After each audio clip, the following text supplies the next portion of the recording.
my next question that I have, Tafelmusik refers to themselves as Canada's Baroque orchestra. And I'm wondering if there's anything distinctly Canadian about Baroque music. Because, I mean, you look at great Canadian classical music performers. We have Glenn Gould, we have Angela Hewitt. And, of course, Tafelmusik. Is it Cold Winters? What is it? Yeah, that's a good question because there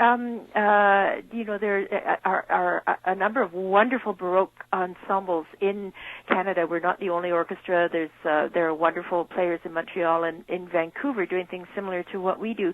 And I think there is something about the way we approach the music as chamber music. We have a wonderful music director, Jean Lamont, who directs from the first violin, but we don't have a conductor, and there is something very kind of non-hierarchical in a way to our approach to making music together, and maybe there's something Canadian about that.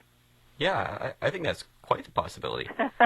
And there's a number of music majors listening. Of course, many of my colleagues tune in, and many of whom would love to be in your situation of being a professional performer in Canada. Can you tell me a little bit about what life is like as a touring and recording classical musician in Canada? I feel just unbelievably lucky to have been sort of in the right place at the right time when the orchestra was young, and just very fortunate to be part of this organization that does a lot of exciting projects and touring, and it isn't so easy for administration of an orchestra. I think part of it is that we're small. We just have 17 core members.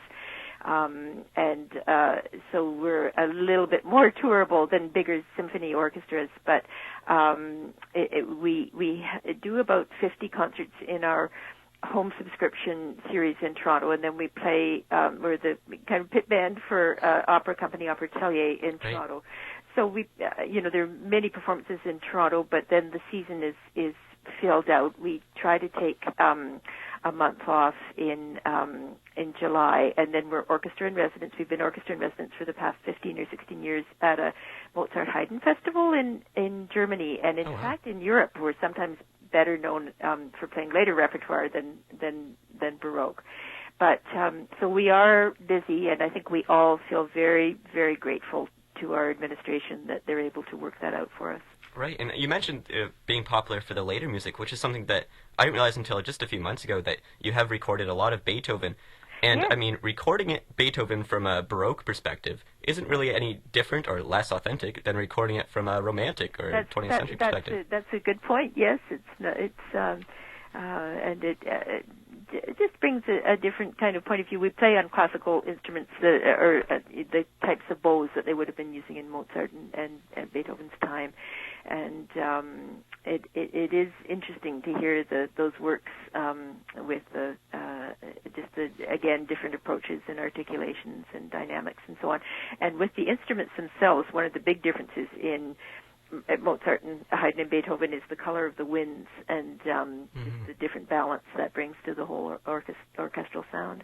Yeah, and some people might look at Baroque authenticity and criticize Tafelmusik for being stuck in the past or not willing to move forward, but this is simply not true when you look at some recent projects by Tafelmusik, such as your multicultural Four Seasons that you created.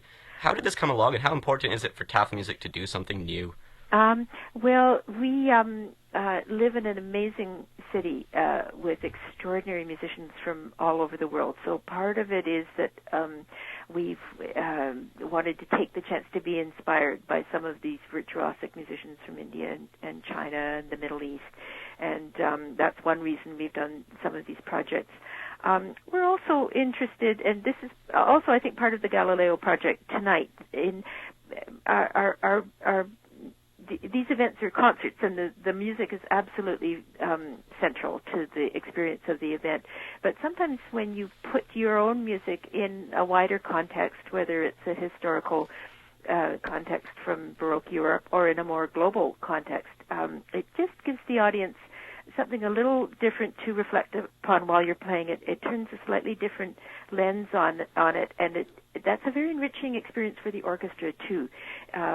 Or, for instance, when your music from a Baroque opera with a story from Greek mythology is played with the narration that was the original mythical story, you just start to feel the music and perform the music in a different way.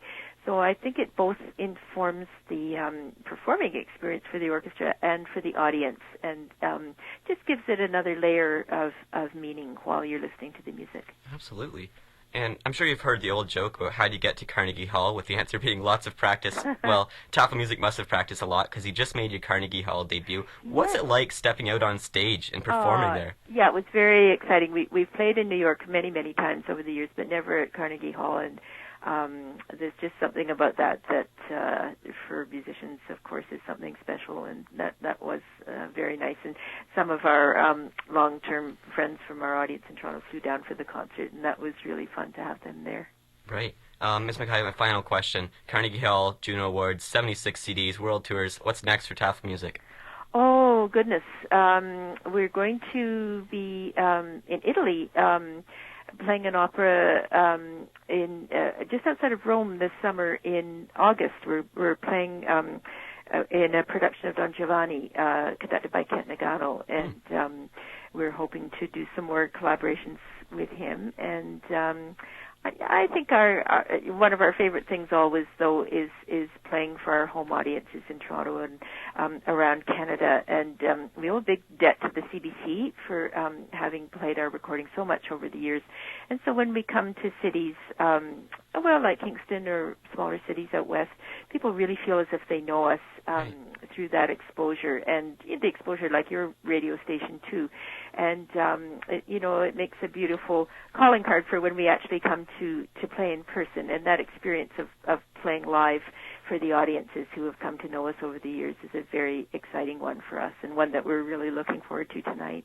Of course. Well, I've seen Tafelmusik before and very much look forward to it again tonight. So that's the biggest thing that's next for Tafelmusik, the show in Kingston tonight. That is absolutely right, and we're going to be very excited to be there. Ms. MacKay, thank you so much for your time, and best of luck tonight and with the rest of your tour. Thanks so much. Bye. Bye-bye. You've made it. It's Friday afternoon, classes are finished, and assignments are handed in. Why not take some time for yourself, unwind a little bit? Tune in to Sound Ideas with host Michael Morreale to get the best classical music to end off your week. Fridays from 2:30 to 4 on 101.9 CFRC.